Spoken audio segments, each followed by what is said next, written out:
Hi there, my name is Erica and I'm a traditional media artist, and today I'm going to be sharing with you my painting process for a simple flower using Viviva's watercolor sheets.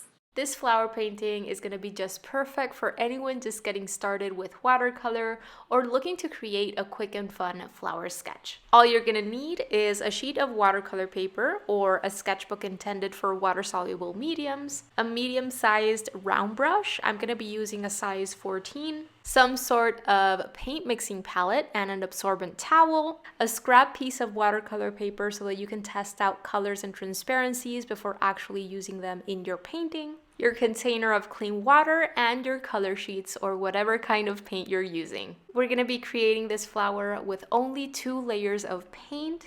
We're going to be using wet on wet and wet on dry techniques. And we're using a limited color scheme of only 4 colors to create our different color mixtures. More specifically, we're going to be using crimson, burnt umber, sap green, and slate black. Let's go ahead and get started with preparing our different color mixtures. Go ahead and swivel your paintbrush in your water and just bring out a tiny bit of water onto your color sheets. Swivel it around in there and you're gonna notice that you're able to activate it very quickly and you're able to bring out a lot of pigment onto your paint mixing palette. For this piece, we're basically going to be creating a couple of different reds, a couple of different greens, and later on we're going to be creating another color for our background. For the petal area of my flower, I'm going to be mixing together crimson with a tiny bit of burnt umber. You can feel free to modify the ratios of these colors within your mixture until you arrive at something that you like. As you can see, I create 2 different reds, one that is more on the orange side and one that is a cooler red. By having 2 different reds, I'm going to be able to create a nice variation of color within my petal area.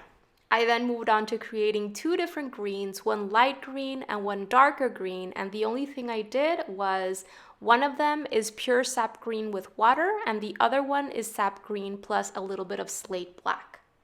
Alright, so with those color mixtures prepared, let's go ahead and get started with painting in our petals. For the petals, it's going to be super important to go in with a very light and translucent version of one of your reds. You can see how I pulled up some of that red onto a new well on my color mixing palette, and I added more water into that mixture to get it nice and translucent before going in. Now this first petal that we're going to be painting in is actually going to be a petal at the back. And at the end, I want it to be the lightest and most translucent petal of all. It's actually going to be behind the flower stem. Notice how I kept that shape for that petal very asymmetrical and irregular. After that very light and translucent layer of pink was added in this petal, I then went in and dropped in some of the more saturated color mixture only in some edges here and there. In the other petals, I'm going to be adding more of that second red on the already wet paper so that that darker red can dissipate outwards in some places. But in that initial petal, I wanted to make sure that everything was very nice and light because, as I said, I wanted to be the lightest out of all of the petals at the end. After finishing with the first petal, I got started with petal number 2, which is opposite to that one. And in this one, you're going to notice that I drop in a little bit more of that darker red in a larger area. Make sure to keep everything nice and loose when you drop in that paint and try not to go overboard with the second layer of red because you don't want that beautiful lighter pink to get covered up with the second color. After you've finished up with those first 2 petals, it's important to allow everything to dry completely. You can feel free to use a hair dryer to speed up the drying process if you'd like. With everything completely dry, I get started on the 3rd petal. Notice how I am keeping the shapes of those petals very irregular, and also when I am painting in my petals, I make sure to arrive at a nice variation in transparency. I am even leaving little tiny sections of my paper shining through completely.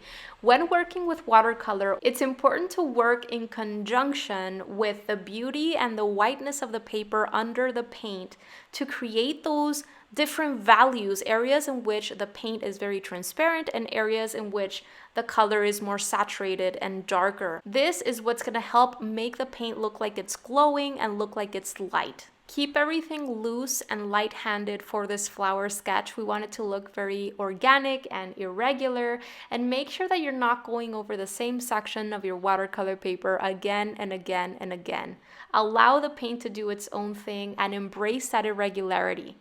If you feel that you've accidentally placed way too much paint on your petal and an area has flattened out too much with a flat wash, then simply go ahead and lift up some of that paint using your absorbent towel to create more dimension in that petal. Once I finished with my fourth petal, I once again allowed everything to dry completely before moving on to my last two petals. It's so important that you allow everything to dry completely before painting in the overlapping petals, because otherwise all of the paint is going to start bleeding together and it's going to start intermixing. Everything is going to become merged together into one same petal or shape as opposed to two different petals. You're going to notice throughout this process that I go in with my absorbent towel to pick up some of that paint and create more dimension in my petals as needed. As long as the paint is still wet, you're going to be able to go in and lift some of it up.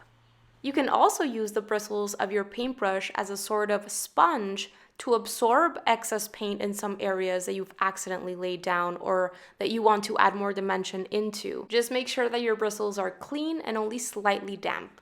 Alright, so that's it for the first layer of paint all throughout the petal area. I then allowed everything to dry completely, and it was now time to get started with the stem. Once again, I am working from lighter green and moving my way towards darker green. As you can see, I am going in very nice and translucent in the beginning using my pure sap green plus watercolor mixture, so that then I'm able to drop in a darker green and add more dimension into my picture. By going in with lighter or more translucent color in the beginning and making my way incrementally towards darker colors, I'm able to create more dimension and three-dimensionality in whatever it is I'm painting with greater control. Once my initial sap green color was laid down, I took advantage of the fact that the paint was still wet and started dropping in a darker green only in certain areas. And to darken my green, I just added some slate black into my sap green color mixture. Once I was done with that second green, I added even more slate black into my green color mixture, which darkened it even further. And then I dropped in that darkest green only in very tiny specific areas. Okay, so it's time to get started with the background, and I'm going to be pre-wetting this entire area because we're going to be going in wet on wet. But before pre-wetting this area, I made sure to have my color mixture prepared that I would be dropping in, because I have to make sure that it's on hand for me to drop it in while the paper is still wet. And this color was created by combining together crimson and slate black. Just a moment ago, you probably saw me test out this color mixture on a scrap piece of watercolor paper until I was happy with the result. You can feel free to shift the color ratios around until you arrive at something that you like. I would make sure that your color is quite different from the color that you've used in your petals so that your flower can really pop out. Once you're happy with your background color, then set it off to the side and take your time pre-wetting your background, making sure that you arrive at a nice even sheen and that you don't have any puddles anywhere. Everything has to be uniform, and I like allowing my water to settle into my paper just a tiny bit before actually dropping in my color. Once you're ready, start dropping in your color very loosely. I like starting with the area around the subject. And once I feel I've placed enough paint on my paper, I remove all of the paint from my paintbrush bristles.